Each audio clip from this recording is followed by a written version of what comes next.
Hey Gators and sports fans, get all your Gator talk, news, analysis, and opinions on the Pod Up with Matthews in the Morning podcast. Find us on your favorite podcast platform or watch us on Facebook Live between 8 a.m. and 9 a.m. every weekday. Pod Up, because we are Gator fans. So say, it's great to be a Florida Gator. Good morning. Welcome to a Thursday edition of Pod Up with Matthews in the Morning from the Crime Prevention Security System Studios. Large enough to serve you, small enough to care. It's Thursday. You know what that means. Our college football analyst, Brent Beaird, will be joining us on the Titan MR hotline. And let's go straight to that Titan MR hotline. And we'll talk with the Heisman Trophy voter, Brent Beaird. Good morning, Brent. How are you? Shane, I'm doing well. It's good to be with you I've enjoyed the baseball and the softball, but it's great to also be talking college football as we're into June in about a month, a little over. We'll be in Atlanta for SEC Media Days. We do have one magazine that we're happy about, and that is Lindy's National Magazine. We've got top 25s for both Lindy's and for Athlon. The meetings in Destin are over, so a lot going on in the month of June so far, Shane. Yeah, speaking of that, both the magazines, I know one of them we talked about last week had the Gators finishing, I think, fourth in the SEC East. Yes. Where does the other magazine have them ranked? Well, the only thing we've got from Athlon now is their top 25. In Florida is not in that, so we're having to wait a little bit to find out when that's going to be and where that's going to be. I think Athlon will be out either this week or next week. As you mentioned, in Lindy's has Florida fourth, Georgia, Kentucky, Tennessee, Florida, South Carolina, Missouri, and Vanderbilt. But, Shane, I truly believe this is the kind of year to where whoever is picked fourth or below could end up having a much better season than predicted. So there's still a lot of uncertainty in this league, to put it mildly. That is very true. Let's back up. As you mentioned, the SEC spring meetings or summer meetings are over in Destin. The big topic coming out of there, obviously, was the football schedule moving forward when OU and Texas joined the league. They still they're split on the scheduling. Give us a recap on that. Yeah, glad to do it. Overall, the meetings were okay. I think we thought there'd be more to it, Shane. I'm just being honest with you about that because there were 2 or 3 articles like Sunday, Monday, Tuesday before the meetings in Destin that talked about, frankly, how dramatic it was going to be and how they were going to be discussing and maybe coming up with some solutions. They discussed no solutions. The biggest thing, frankly, is what do they do with the scheduling? They looked at 30 different models, and they're down to 2. The one model is what they call the 1-7 model. You've got one permanent opponent, and you've got 7 rotating opponents. That will be the 8-game schedule. To basically stay with 8 games is where they are now. Then you've got the proposed 9-game format where you would have 3, shall we say, permanent opponents, and then you rotate 6. So there's some goals here. Have SEC teams play every league team twice, home and away, in every 4 years. And the other thing to come out of that, now, it's not official yet, but they're basically going to be doing away with divisions too, as the Pac-12 has, as the Mountain West have. I think, Shane, all these conferences are going to be doing away with divisions before it's over. So, we don't know when Texas and Oklahoma are coming. That's going to be very important, and we don't know when this is going to be done. Now, but Shane, look, we've been around for long enough to realize. I know this is not an emergency and a crisis right now, but what I'm hearing is they really would like to have this decided by the end of the year, so they can obviously know where OU and Texas are going to be coming in, what kind of schedule are they going to be doing. Shane, I think it would be a relief for everybody if they could get this done in the next few months. Yeah, I agree with that. Brent, when you look at the transfer numbers, there's some percentages here. How many kids are still, scholarship kids are still remaining in the portal? It's a lot, in my opinion. I don't know how many kids eventually went into the portal, but it seems like there's quite a few still sitting there. Well, this is sobering. There's no doubt about it. And this is as recent as Monday when this came out. I give Mike Farrell credit about it. Now, it's an either-or thing. The good news is that 71% of the scholarship players who entered the portal have found another home. And that's the best percentage so far. But still, for our listeners and viewers, Shane and I have been talking about this now for several months. That doesn't mean that everything's hunky-dory, because it's not. 571 players in the portal that have yet to have a home, and it is June, and we're talking about season starting in September. Shane, that's still a incredibly high number. That's a real shame that this is still going on. Yeah, I mean, you think about that. That's 571 kids that had their college paid for that are sitting at home now, looking for a place to go.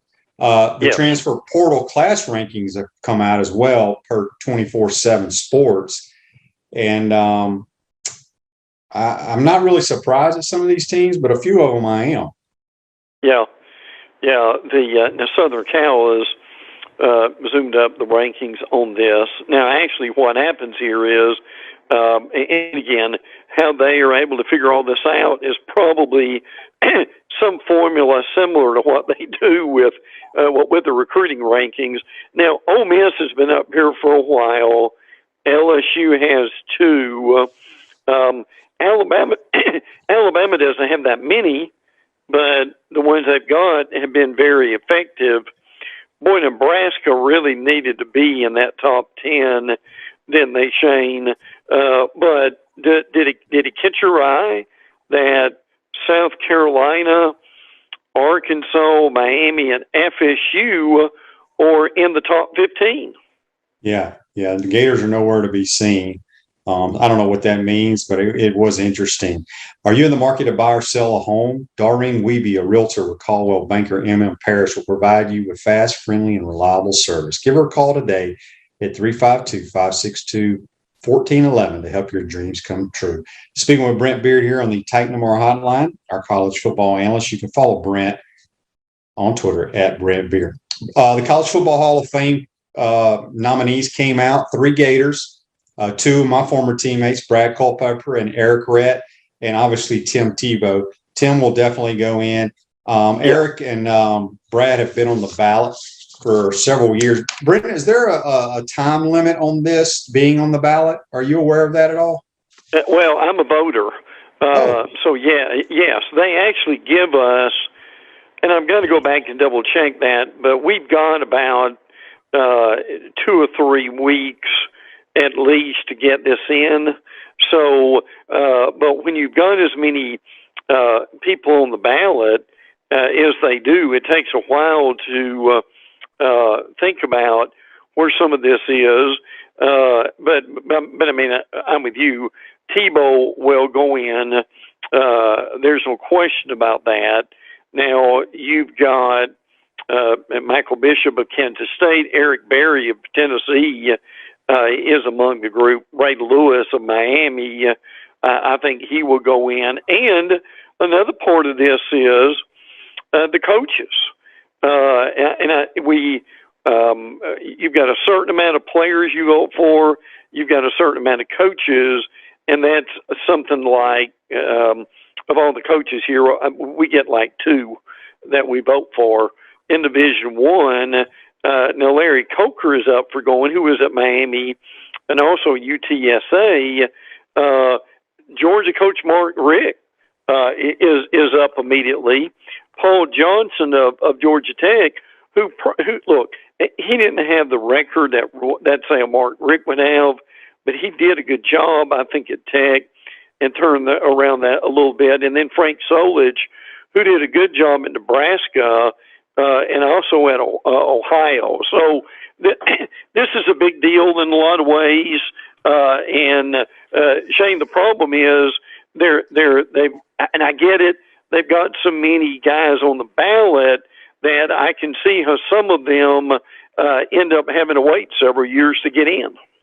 Let me ask you this because the College Football Hall of Fame has always been interesting to me, because I personally feel like some of those guys should not be in the College Football Hall of Fame. And I don't have it in front of me. I'd have to look at the list, because I feel like they're getting rewarded for what they did as professional athletes. Yes.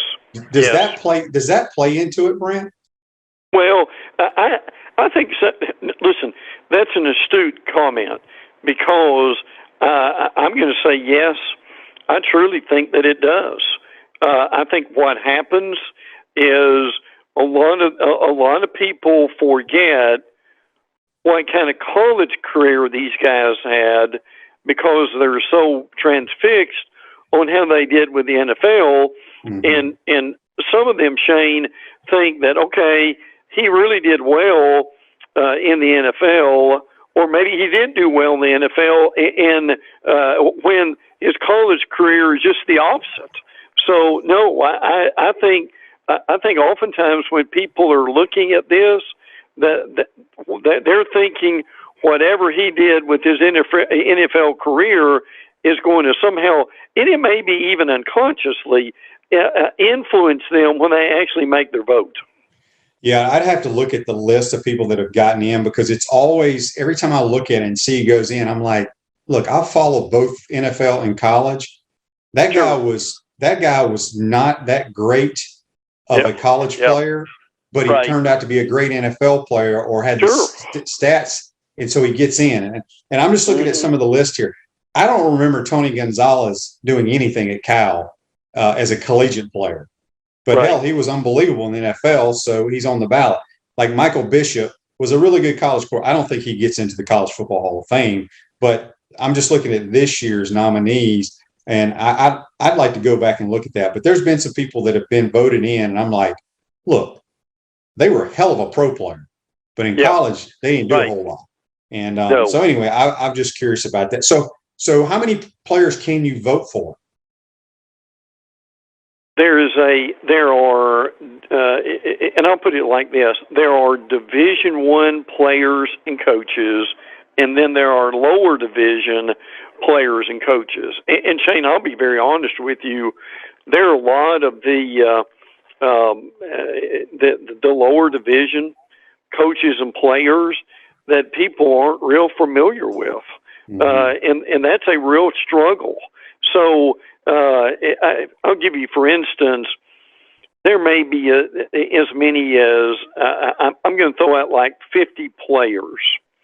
Well, but you only get to vote for mainly probably 10 of them, something like that. So, and that's another reason with having that small of a vote, Shane, that you can see why some of these guys, they just kind of stay on the ballot for years until something happens, and hopefully they're able to get enough votes to get in. Yeah, it's an interesting deal. It's we've had many conversations about the Ring of Honor here at Florida. The criteria has something, a lot of it has to do if you're in the Pro Football Hall of Fame and things of that nature, which to me, what you did at the professional level should have no bearing on what you did at the collegiate level. All right, Brent, let's switch gears. Let's go around the SEC. Alabama had an offensive lineman transfer to UConn. What in the hell is he thinking? I don't know. That's a good question. Now, my understanding is he's got a lot of issues, and I don't know what all of them are. In fairness to the kid, but he now, to their credit, UConn has actually done pretty well in the transfer portal at this point. Of course, they've got to in order to do that. Look, and you know this well. Not everybody can play SEC football on a variety of levels, and the pressure may be too big. They may have gotten hurt early and never gotten over it, etc. I think Dane Shore is one of these guys where it just didn't work out. Fortunately, he landed somewhere. Now, this is what we were talking about a few minutes ago. At least he gets a scholarship. He gets a chance to play. But again, Shane, as we said a few moments earlier, we've got over 500, nearly 600 kids who won't be as lucky as Dane Shore will be this year. That's true. And I want to say UConn, is their new coach Jim Moore Jr.? Yep. Yeah, and are they still playing big boy football, or are they dropped down? I think they are still playing.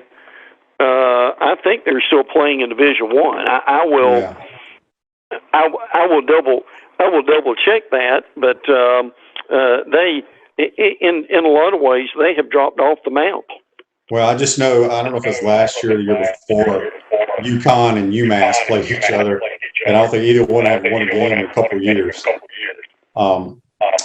Let's look at the Arkansas Hogs. Sam Pittman, their head coach, gets a new deal, and it's he's done a tremendous job since he's taken over there. He has done as well, I think, right now is just about anybody.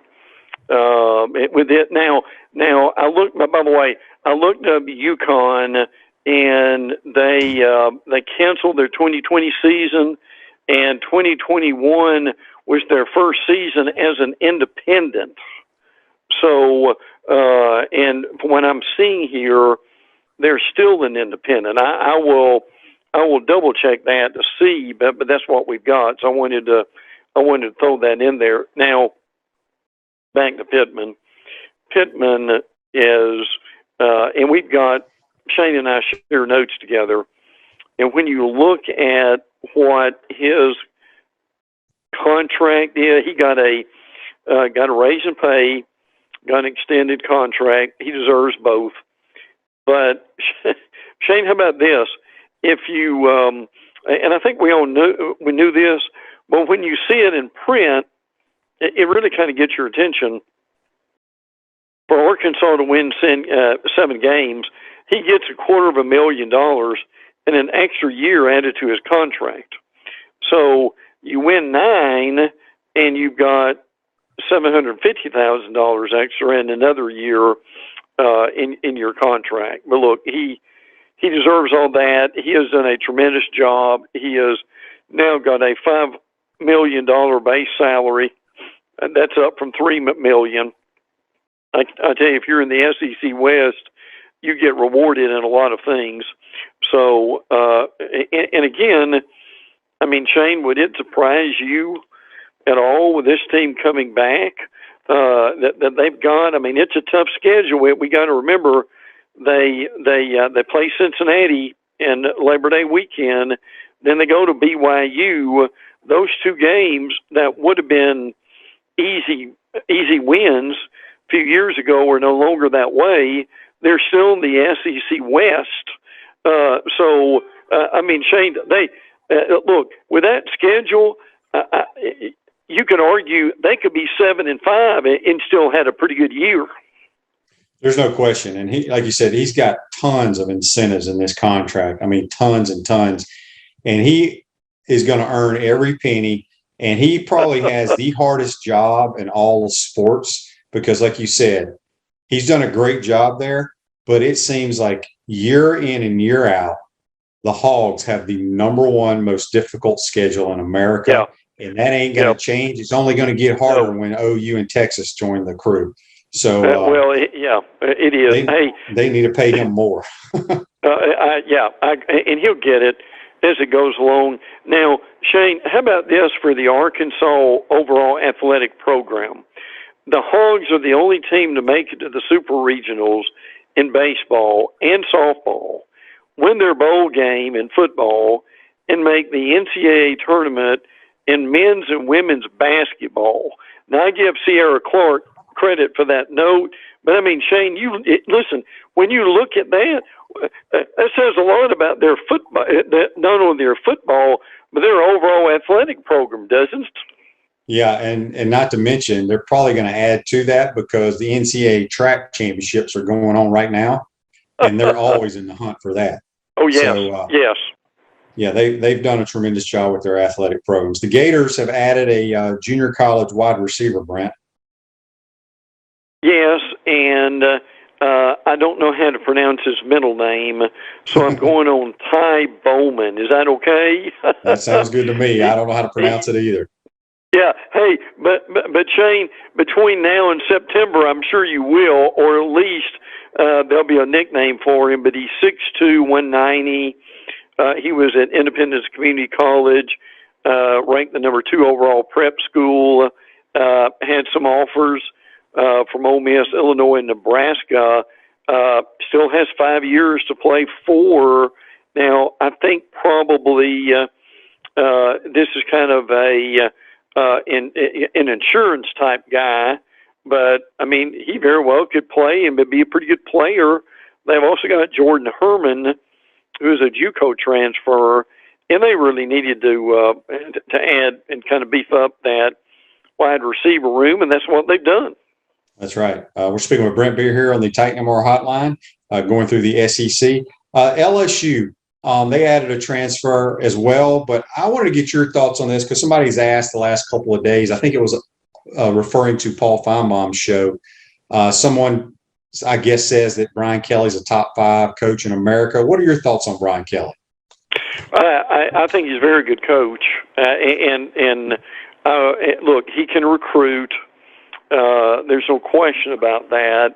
Now, and I give Ivan Mazel credit for this. He comes into LSU with 263 wins.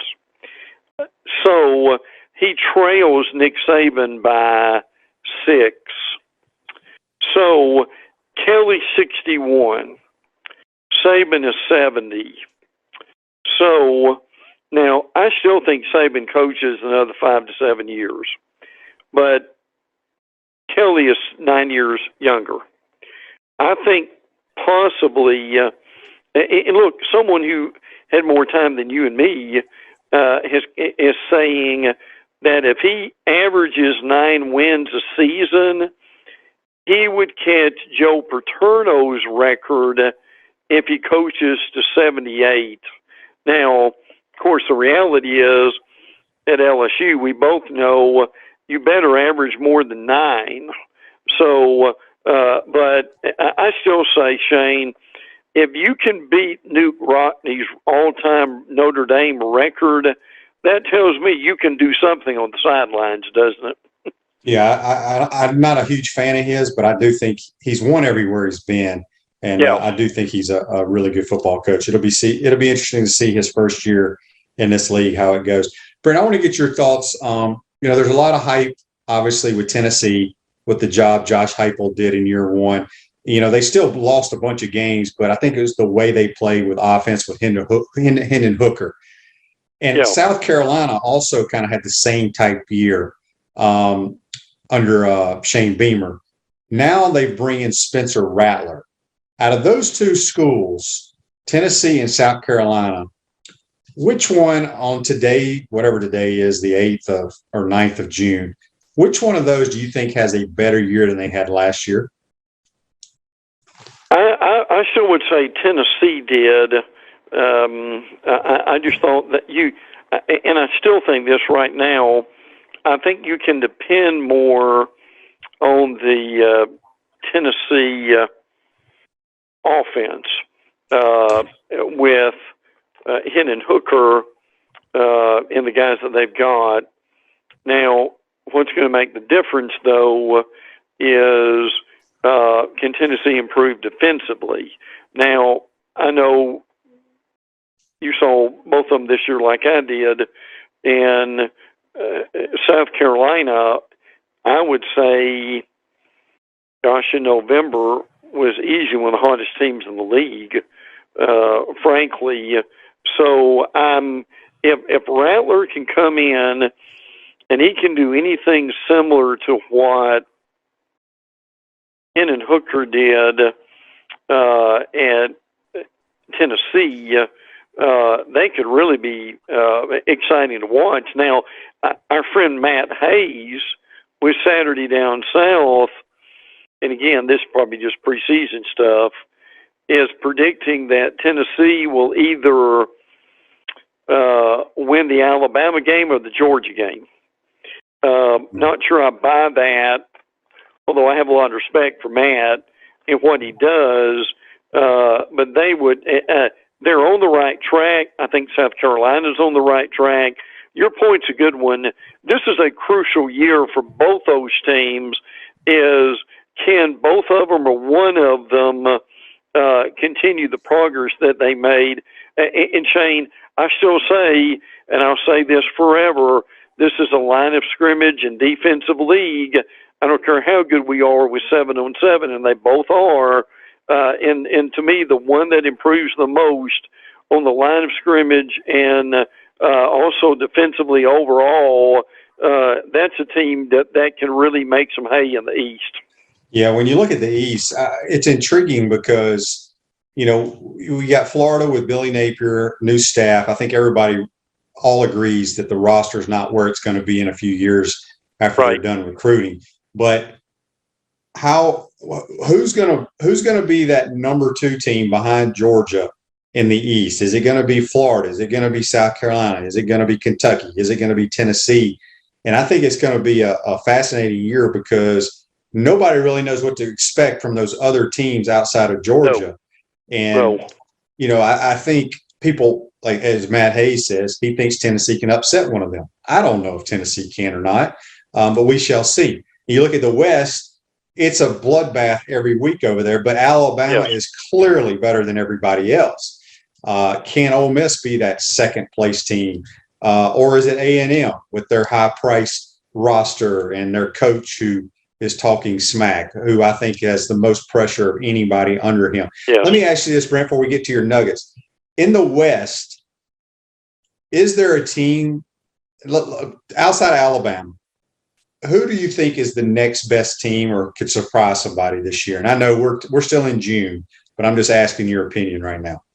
Well, now this is going to sound odd, but I mean it could be LSU, and no one's really expecting anything from Kelly coming in, except for LSU fans, that is. And there's a thought, for instance, in Lindy's, LSU is. Goodness, they're 5th rated in the league. But look, you and I both know they've still got talent. I mean, the Embry kid at running back, Boutte at wide receiver, whoever's going to be quarterback there. Could it be Miles Brennan? Maybe. I think it's going to be fine. So, and they've got that early game with Florida State that could be very interesting. But yet, you've got an Ole Miss team that's brought in Jackson Dart from USC and also their tight end. I mean, Shane, couldn't we make a case for virtually every team here? I mean, even Mississippi State, and I'll even say with what Auburn's done in the transfer portal, if they get a quarterback and beat Penn State early, that they could make some noise too. So, look, right now, you could say that A&M probably has the best roster next to LSU if you're not counting Alabama. But, and you asked a question about the East, and I think Kentucky probably, and they're second in the Lindy's, and I can see why with Will Levis coming back, Chris Rodriguez at running back. So, look, is this maybe the most mystery, shall we say, in the league that we've seen in a long time? Yeah, there's no question about it. All right, before we let you go, give us a little update on the Seminoles and the Hurricanes from the ACC. Yeah. I've got a pretty good source at FSU, and we talked the other day about kind of where they are, and that with Jordan Travis at quarterback, they feel good about that. And again, they've got the LSU game in New Orleans that's coming up. Now, I asked if he had a rough year, what would happen? And I've been told this 2 or 3 times, and again, without belaboring the point, they don't have the money to replace him right now. Mm-hmm. So he's going to be there for a while, and frankly, with the job that Willie Taggart left him with, he deserves some time. Now, Miami, on the other hand, with Tyler Van Dyke, he may be the best quarterback in the league, frankly, as much as he has improved. But what I've also heard is the problem with Miami, as good as Van Dyke is, they're nowhere near where they need to be defensively. So the problem with that is I think Cristobal can recruit, and he can catch up pretty quickly. But frankly, for the sake of the ACC and college football in general, Shane, I think both those teams need to show considerable improvement. Yeah. Brent, you've been following the baseball regionals and super regionals and all that good stuff? Yes. Yeah, I've enjoyed the baseball, frankly. And Shane, I will still say, if the Gators did not have the rain delay, I'm not sure they're not playing Virginia Tech this weekend. Yeah, you're right. I'm looking at the super regionals right now, and the one that stands out to me, just because it's my home state, and it's are the Rebels and the Golden Eagles, man. Because Southern Miss is that mid-major. They're getting to host the big boy in the state, come down for a chance to go to Omaha. That's going to be a great weekend in Hattiesburg. But you got 5 SEC schools still alive. Obviously, I think Tennessee wins theirs. The way Auburn's playing, I think they win. Although they're playing Oregon State, I think, who's pretty good. Yeah, they are. But Tennessee, obviously. But Arkansas, I had Mike Morgan on the show yesterday. He'll be calling the Arkansas-North Carolina deal up in Chapel Hill. So a lot of good baseball this weekend. Unfortunately, the Gators aren't in it, but it should be fun to watch.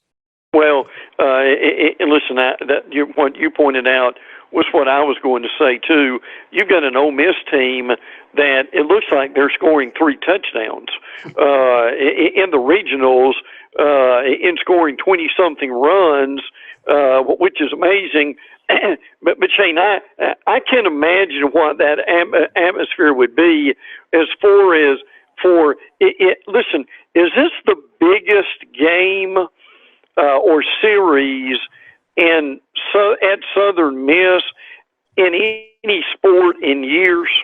It has to be, because the thing too is the Southern Miss people, they always get to the Mississippi State and Ole Miss fans about, y'all dodge us, y'all won't play us in anything, because they don't play in football.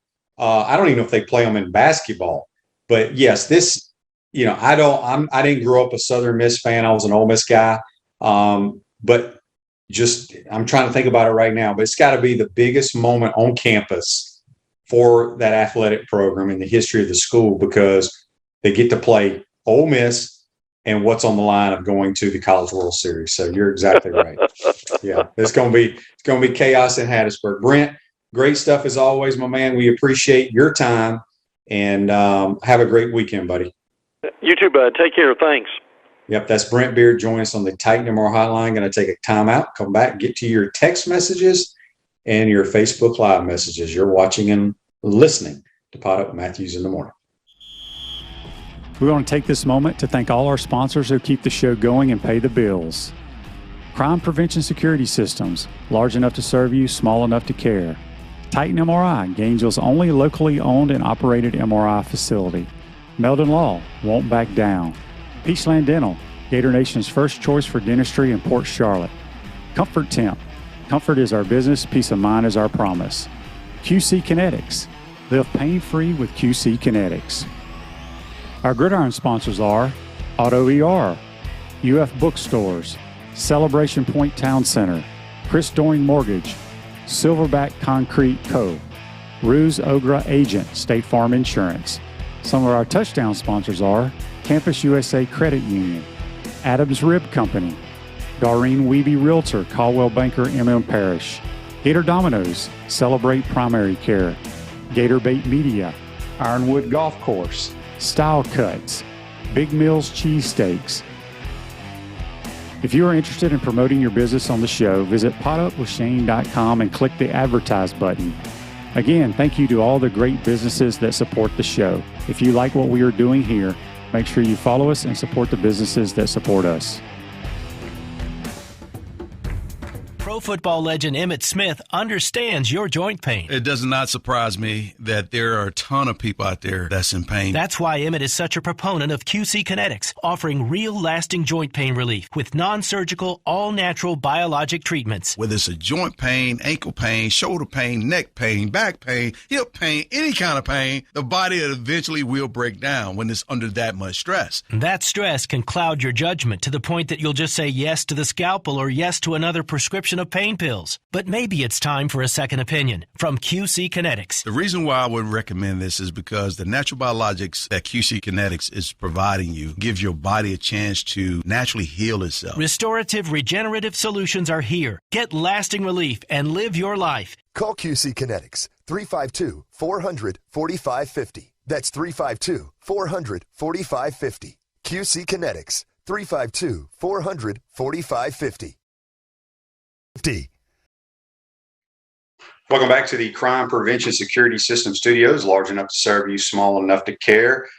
Celebration points where the Gators go to celebrate with premium brands like Bass Pro Shops, Dave & Buster's, Regal Cinemas, Nike, Palmetto Moon, Medici's, and the HBC's restaurant, Spurrier's Gridiron Grill, where every Saturday and Sunday from 11 to 2:30 you can get the hottest brunch in town.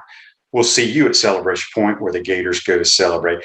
Apologize. I meant to mention we had to tape Brent Beaird yesterday. That's why I couldn't get to any of your Facebook Lives, but we're live now. And we're going to go to the Titan MR hotline, and we're joined by GatorBait's Franz Beaird, who – are you calling the Hogs today, Franz? What are you doing with that Arkansas shirt on?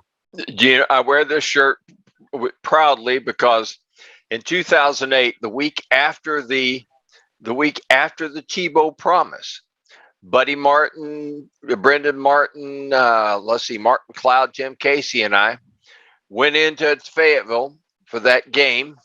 And at an H-E-B supermarket, I bought this shirt, and the Gators won.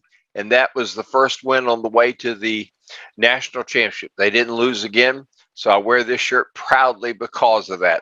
This is my good luck shirt. That's funny. Well, Franz, I want to get you on real quick, some news and notes for Gator softball. They pick up a graduate transfer in the portal. They lose one player going into the portal.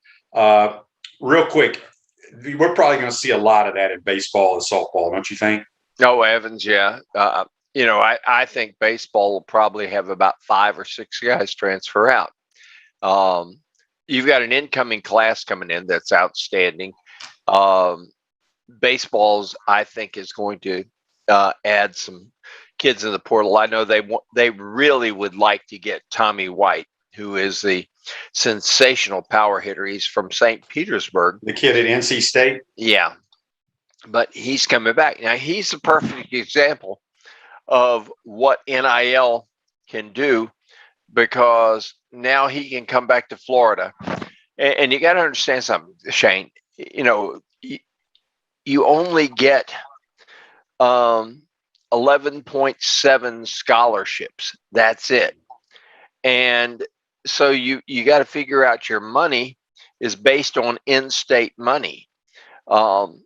Here at Florida, you got to figure that, say, you got 27 players that can get scholarships. You have 11.7 scholarships, and you can put 27 of them on scholarship money.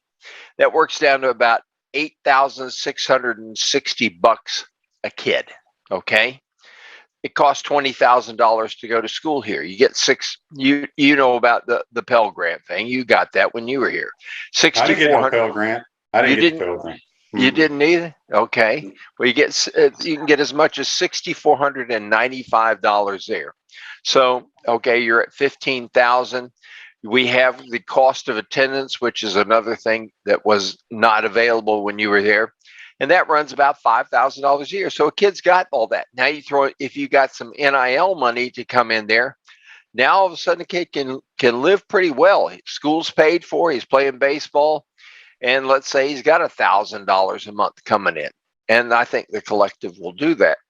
But this is how the transfer portal is going to work. Is you're going to see a lot of kids, for example, Florida kids who have been out of state. Ethan Groff, terrific hitter, hit 400, I think hit 404 at Tulane this past year. Tremendous hitter, great contact hitter, doesn't strike out. What a concept that is, huh? And wants to come back to Florida. Tulane's tuition is $60-something thousand. Okay. Wow.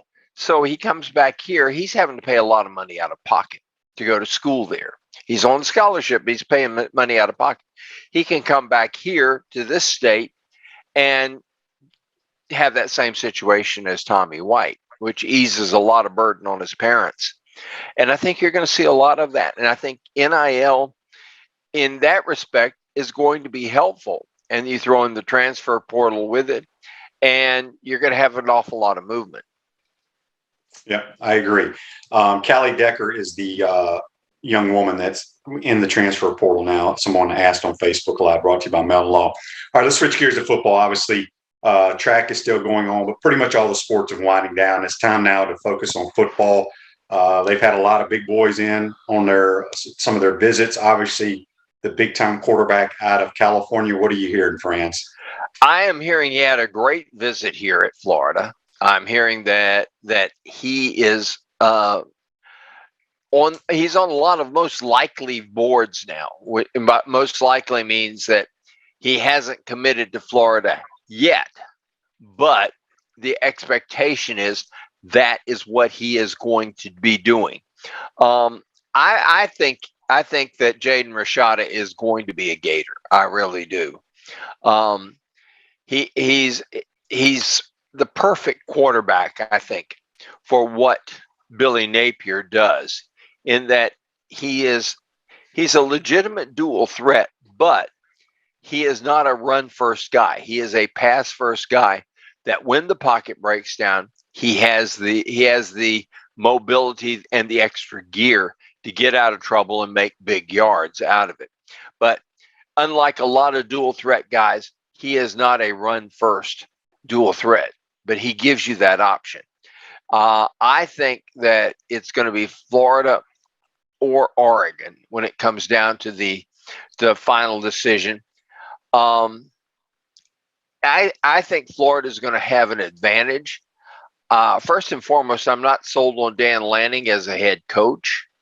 The second thing I'm not sold on is that, a coach that would, well, it ties into Dan Lanning, a coach that would bring in Bo Nix as his quarterback. I question that because I think Bo Nix is talented enough to get you beaten. Yeah, he makes some great plays, but more times than not, he doesn't play great. Let me ask you this. With him being from California and the same recruiting class as the kid that's committed to Tennessee, that supposedly has the $8 million deal waiting on him. Yeah. Have you heard what kind of deal this kid may have if he comes to be a Gator? Well, I feel certain if he comes here, he's going to have something like about a $1 million deal. And of course, it sounds good on paper, Shane, but you played in the NFL and you made trips to California and the NFL pays you on a per game basis. That paycheck that came to you after visits to Los Angeles to play the Rams was a little bit skinnier than it. Yeah. And he's going to have to pay 13% state income tax. when he's on scholarship at Florida. And, you know, Shane, it's only a matter of time before the IRS starts saying that your athletic scholarship, particularly if you're taking NIL money, your athletic scholarship is going to become taxable. And when that happens, ooh boy, this is one of these unintended consequences of Alston versus the NCAA, is it is going to open that Pandora's box about taxation, and it's going to be a mess. I think it's going to be a bigger mess before it gets cleaned up. Things will get worse before they get better. Yep. Outside of the quarterback, Rashada, what other big time recruits are you hearing that are leaning towards the Gators? Well, I'm of the opinion that the Gators are in really good shape. Let me get my list here because I don't want to leave somebody off here because I've got it all listed here. Okay, I believe that we've got 4 guys committed already. I think Cameron Jones, the defensive end, Will Norman, defensive tackle, Tony Mitchell, Xavier Hardy. I like Cormani McLean. That is a big time recruit there, cornerback. TJ Searcy, Jordan Castell. Now, here's the guys that we're going to find out fairly quickly in June and July. And one of them is Trayon Webb, the stud running back. And the other one is that offensive lineman, Peyton Kirkland. Trayon Webb's going to announce the 30th of June, so we got 3 weeks to wait on that. Peyton Kirkland, he's going to announce in July. He is a monster offensive tackle, 6'7", 325 pounds, out of Dr. Phillips. People are thinking it's going to be Florida or Ohio State for him. I believe that Florida has kind of unlocked the door at Dr. Phillips. Dr. Phillips always has good players, but they seem to go somewhere other than Florida, dating back to basketball. But Florida, if you remember, got 2 big-time recruits in basketball, Denzel Aberdeen and Riley Kugel, out of Dr. Phillips. I think that door has been opened, that glass ceiling, whatever you want to call it, to a school that really does a great job in all sports of putting together big-time prospects and developing them. So he's one that I really like. Another one that I like and I hope that becomes a Gator, and I say hope because I think that Malik Bryant, the outside linebacker from Orlando Jones, he's kind of torn between the Hurricanes and Alabama and Florida. Eli is the coach there, and he's a coach is a Gator, but sometimes the coach doesn't have a big say in where the kid goes. But he is a sideline to sideline linebacker, and there's a lot of people who think, for example, that he's going to go to Alabama, but it's basically a 3-way tie between Alabama, Florida, and Miami right now. So I think that what Florida does in the fall is going to have a big say in some of these kids, particularly the ones that don't want to make their commitment right now. I just really think that Florida is going to do well. I'll tell you another kid keep an eye on this kid, and that is a kid named Avian Terrell.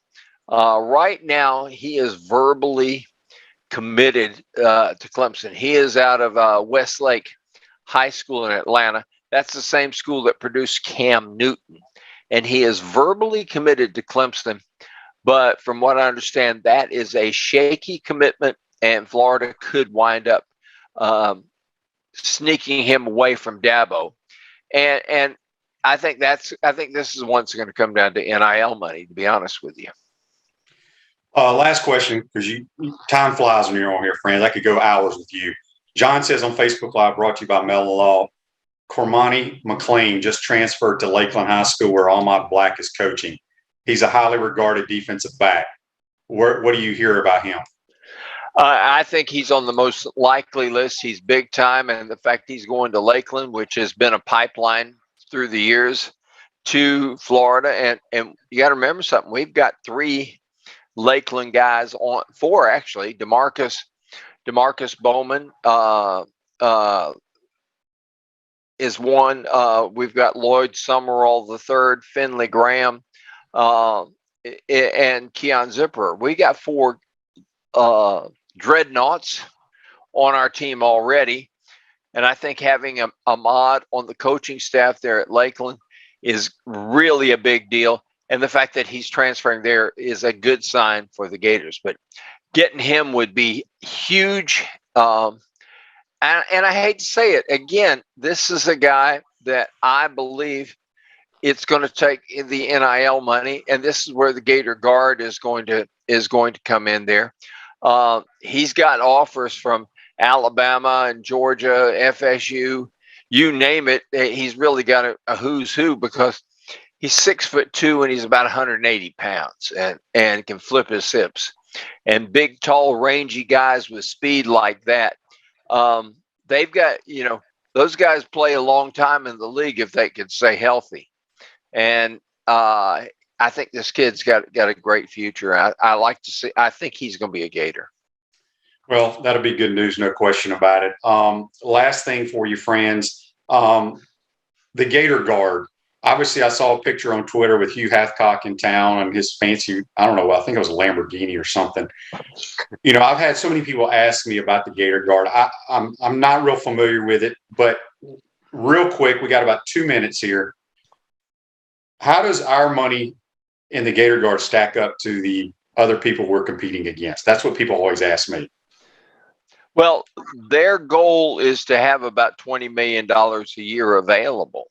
And if they've got that, I think that Ryan Day said 13 million is what they needed at Ohio State. So I think that figure, anywhere, say, between 10 and $20 million is what you're going to have. Florida may need a little bit more than that, simply because Florida is making up for a talent deficit that we don't have. I mean, Shane, all you got to do is look at what Athlon came out with. Athlon comes out with 4 teams, all SEC, okay? Offense and defense and 4 special teams guys. So what you're talking about there is 88, more than 100 kids. They got 6 Gators out of your top 100. Only Vanderbilt had fewer guys to make their 4 teams. We didn't have a single first-team guy. We had 2 second-team guys, one of them Brenton Cox Jr., the other one Osiris Torrance. But when you think about that, that is a talent deficit. They got 17 at Alabama. They got 13 at Georgia. So if Florida's only got 6 of the top 100 kids in the SEC, because that's the only way you can look at it, is that means you got 6 out of the top 100. That's a true talent deficit. So we got a lot of making up to do, and we may need to spend more NIL money than we would if we're already there. I think Alabama, for example, doesn't have to spend as much money, because you look at their track record. A kid comes up there and he says, well, if I can get any NIL money, that's just a bonus, because I'm going to get my opportunity to play in the pros if I'm here at Alabama and Nick Saban coaches me. So I think that's how it's going to work out. I think it's going to be a very, very, in some respects, it's going to be very positive. In the other respects, it's going to be like some people say, the wild, wild west, where you can't count, where it's whoever has the most bullets in his gun wins. Yeah. So. Yeah. All right. Well, great stuff as always, Franz. We appreciate your time. Time flies by when you're on, and we'll get you on again. Have a great weekend and go call the Hogs, my man. Pig Boo suey. pig. That's right. That's Franz Beaird joins us on the Titan More Hotline. We appreciate you joining today's program. I want to thank Franz and Brent Beaird. No relation, but we appreciate them joining the program. Make sure you tune in tomorrow. We'll see you then, folks. Take